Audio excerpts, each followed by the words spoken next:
Hey folks, Dave here, and I like my car. She's not pretty, she's not particularly good, but she gets me from A to B, right? Not particularly quickly or in much style, but she gets me there. Now, imagine if she had this engine. Does that make things better or worse? Well, it seems cool, because then you can go real fast, but this engine is so powerful it would just tear the wheels off. Not doing you a whole lot of good. A powerful engine on a crappy chassis. Now is it?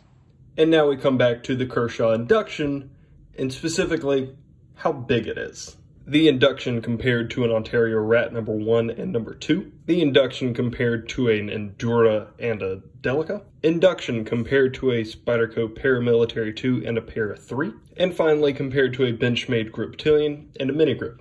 So with all of these, you can see that it is a fairly middling size. It's kind of in between the small and the big. Now, as would be my car with that engine, there's a lot of gold. There's a very specific gold here, and there's a ton of garbage. The specific golds, let's not beat around the bush here, is going to be right here. It is going to be this pivot. It is going to be this lock. Also, the lanyard hole is out of the way, which I appreciate. Not a big fan of the pocket clip, but the lanyard hole doesn't super interfere with anything. So that's nice. Good job. I don't know if the blade is designed by Grant and Gavin Hawk, but the lock certainly is. It's the Hawk lock, as seen on, I believe, only one, in this style anyway, only one other Kershaw knife a long time ago. I don't remember what the name of that was. But how it works is that right there, that thumb stud, pull back on that, and it releases. And you combine that with a truly incredible action, and what you've got is one of the most fun things to play with in all of the world. It's difficult to do sideways, but I have this knife kind of perpetually on my desk because it's one of the most fidget-friendly things that I own. I also am a big fan of the very subtle flipper tab, which if you do the detent correctly and you just make a good flipper, hint, hint, you don't need to have a big obtrusive flipper tab. Do it right, you can do it small. And it's hidden, and the flipper tab just becomes a part of the forward finger choil, which is a really smart, really intelligent design, one that I wish were more popular. So it's a great action, incredible action. This is the engine of this knife, is this pivot point. Now, the way that I believe that the Hawk lock works is down in there you may be able to see two different pins. Those are interacting with this lock. So it's actually pins. I don't think it has, yeah, there's a stop pin right there. But there are stop pins attached to the blade itself that are interacting with a steel plate or a steel interface somewhere below this plate. That's how that works. Unfortunately, we come to the garbage where we have to stop playing with this for a quick second and talk about literally everything else. Let's talk about the wheels, the paint job, and all of the shopping cart dents. This is, and I'm going to talk about the thing that pisses me off about this the most, and that is this pivot. Now, if you can, it's a T8. I should have prepared and gotten out my T8. Now, if you can see, look at that white spot right there, right? Or that white spot right there. And what you will see is that they are spinning as well. And they're doing that because this pivot was designed by an absolute madman who, and I cannot stress this enough, absolutely hates you. He does not like you. He does not want you to be happy. Just know that going in. The pivot, it isn't captured. It's not drilled on both sides, which is the absolute bare minimum of effort. It's free spinning. Now, obviously, the Hawks would probably, I assume they designed the rest of this knife.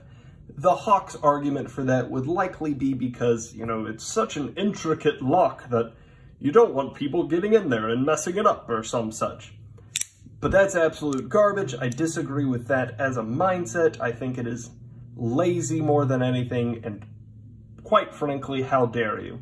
You made a super cool thing, and you're denying me the chance to even take a look at it. This is something that I actually wanted to make a video on me taking apart, and I tried until I realized that I could not open it in the first place. I'm making this video before that one because I've got a couple of things that I'm going to try, and I don't know if it'll permanently screw up the knife.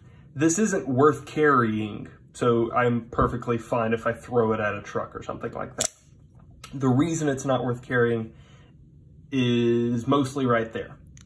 Let's put it up against a Paramilitary 2, which is a much bigger and not thin knife. And you can see that it is considerably, is there a good angle? Right there. And you can see that it is considerably thicker. Let's embarrass it for a second and put it up against a Spyderco Delica. Considerably thicker.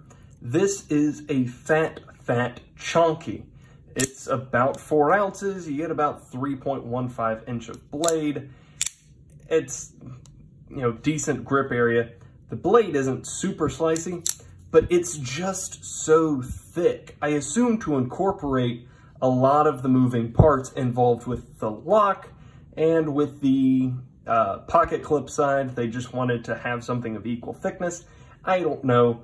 Really despicable. I do appreciate that with the G10 or FRN slab right here, that it's right where your thumb goes, so you get a little bit of friction when you hit the flipper tab. But real talk, every single good, well, actually the triction right there is a part of the good part of this knife, which is the middle fifth. And as for the QC, isn't here. The attention to detail isn't here. I don't know if you can tell, but in the slab right there, there's a little bit of open space. Down here, this corner is massively sharp right there. Where that shiny spot is, it hurts the hand. Because especially when pulling back the knife, the way that I do it at least, is put the heel of the, ow, gosh. Yeah, you see those points. Put the heel of the knife in your hand and pull it back like that. Except when you do it, it's so sharp that, well, you saw the little red spots right there on my tiny little sissy hands. It hurts. This thing is so poorly made. And the QC issues continue in the two-tone. Hey, Kershaw, stop doing two-tone. You literally have never gotten it right, as far as I am aware, and have the products to evidence. That spike is not the same size as that spike, is not the same size as that swell, It's just off. You tried to do a thing that requires very specific engineering and very specific, I don't know what, spray work? I don't know what machine does this. But to do it right, it has to be very precise. And you tried to do it at a budget where you could not be precise. These are so, and the lines up here are off. So you can see that this line, it cuts back a little bit like it'd be a good place to put a thumb swell, except that where it just barely doesn't meet up with the line of the back of the handle. That's a weird miss. That's a weird miss. So there's a little bit of a bump there. Not like enough to make it look like it was intentional, which I disagree with this as a design choice as well. I believe that this is also evil and stupid.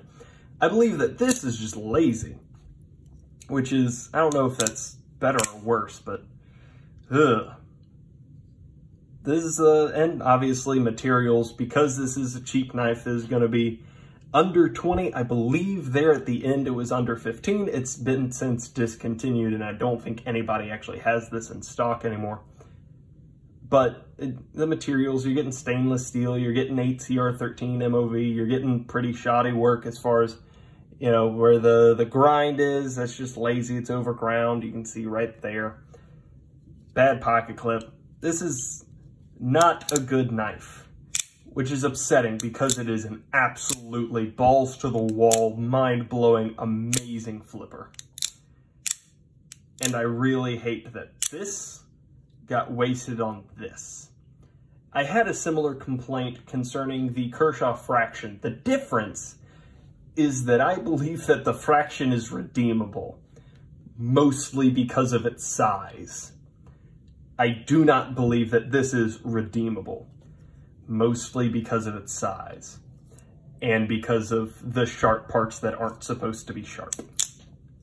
So this, pretty well, almost totally garbage. 80% of this is complete filth.